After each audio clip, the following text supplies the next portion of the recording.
Hai, apa kabar semua? Kita berjumpa sekali lagi. Di dalam perkongsian pada kali ini, saya ingin berkongsikan pengalaman saya dan mungkin juga anda. Kenapa kita berminat di dalam penanaman, terutamanya penanaman keladi. Kepada mereka yang baru mengikuti YouTube channel saya, jangan lupa like, subscribe, dan share.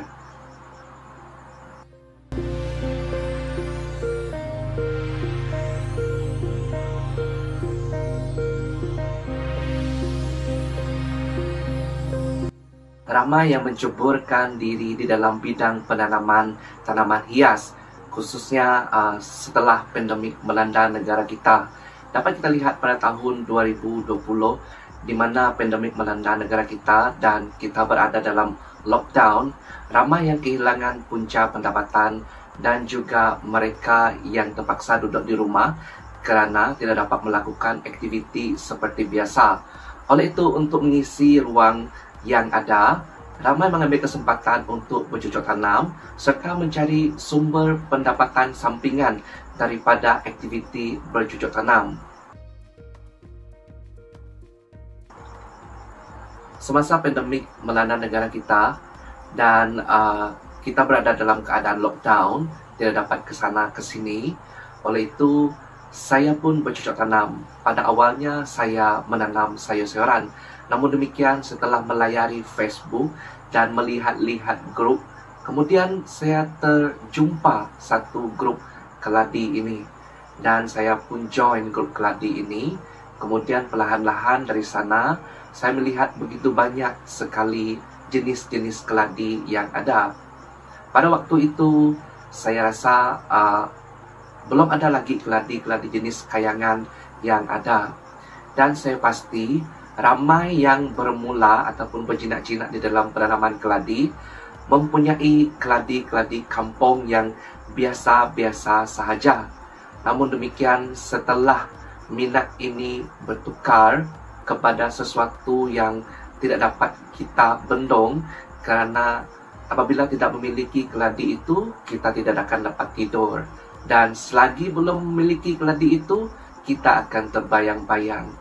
Saya pasti ramai rakan-rakan pun sedemikian. Dan ya, saya sangat yakin bagi mereka yang baru terkena miang keladi pun seperti itu. Tidak dapat tidur selagi belum memiliki keladi tersebut. Ramai di antara kita yang menanam keladi pada awalnya adalah untuk mengisi masa lapang. Selain daripada itu, menanam tanaman hias ini adalah satu jenis terapi. Seperti saya mempunyai seorang nenek di mana nenek saya ini sakit.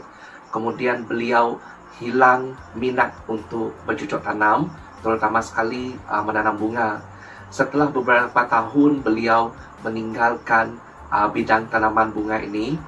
Setelah beliau melawat saya sepanjang tempoh pandemik yang lepas, beliau rasa tertarik. Kemudian beliau mulai menanam bunga-bungaan dan terjebak di dalam penanaman keladi. Bahkan beliau telah membelanjakan ratusan ringgit untuk membeli keladi-keladi yang beliau idamkan. Apa yang saya dapati daripada feedback yang nenek saya berikan kepada saya, beliau merasakan bahawa hobi menanam ini adalah salah satu terapi untuk beliau menghilangkan stres, dan beliau juga merasa sangat lega apabila melihat tanaman-tanaman yang beliau tanam hidup segar dan juga subur. Saya yakin ramai di antara kita yang menanam tanaman sebenarnya awal pagi bangun dari tempat tidur, terus menuju ke tanaman kita ataupun melihat bunga-bungaan kita sebelum kita melakukan sesuatu seperti mandi, memboros gigi dan sebagainya. Kita akan menghabiskan banyak masa untuk melihat bunga-bungaan kita. Dan tidak lupa juga apabila balik daripada kerja, sudah pasti tempat pertama yang akan kita jenguk adalah bunga-bungaan. Terasa hilang stres daripada tempat kerja apabila kita melihat bunga-bunga kita. Betul tak? Jadi tidak dinafikan bahawa penanaman tumbuhan hias ini sebenarnya adalah salah satu terapi yang cukup bagus untuk kita. Bagi mereka yang selalu saja stres, saya cadangkan mungkin anda boleh bermula dengan 1 pokok ataupun 2 pokok hias, kemudian anda jaga, anda belai. Apabila anda melihat perkembangan pokok anda yang progresif, pasti anda akan merasa sangat gembira dan stres anda pun hilang. Kepada rakan-rakan yang masih lagi menanam tanaman hias dan juga masih terkena miang keladi dan juga masih menjadi pengumpul keladi, teruskan, karena ia adalah salah satu daripada sumber terapi minda selain daripada ianya menjadi sumber pendapatan sampingan kita.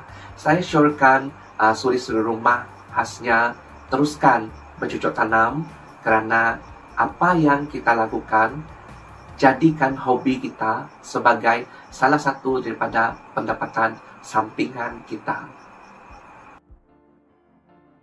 Sekian saja daripada saya. Salam kepada semua pencinta tanaman hias, terutama sekali penanaman keladi. Semoga anda terus sukses dan berjaya serta berada di dalam minda yang tenang. Bye.